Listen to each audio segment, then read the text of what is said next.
Vydavateľstvo Star Production navštívila úspešná slovenská skupina Peter Beach Projekt. Prostredníctvom webovej stránky ženskýweb.sk odpovedali online na otázky zvedavých fanúšikov. No a my sme samozrejme využili príležitosť a položili sme členom kapely zo pár otázok.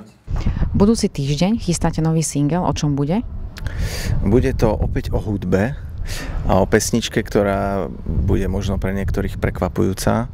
Pre nás nie, pretože my hráme všetko, ale ja verím, že novým singlom si nás obľúbia aj tí, ktorí trebárs nenávidia Hey Now.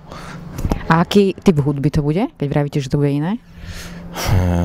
Ostaneme pri tanečnej hudbe, ale bude to iné ako Hey Now, viac nepoviem. Tak chystáme strašné novinky, zaujímavé nové single, nový album, chceli by sme konečne vydať nový album, buď to stihneme ešte toho roku, alebo na nový rok.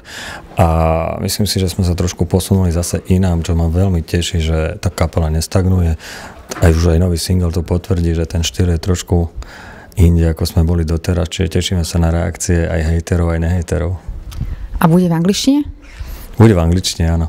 Celý. Čo prinesiete fanúšikom na Zlatom koncerte?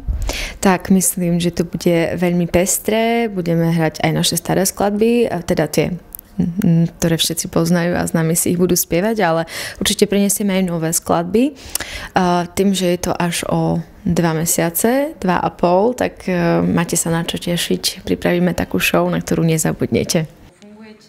Celý online rozhovor si môžete prečítať na ženskýweb.sk. A my len pripomíname, že s touto skvelou slovenskou kapelou sa budete môcť stretnúť na Zlatom koncerte 4. decembra v Národnom tenisovom centre v Bratislave.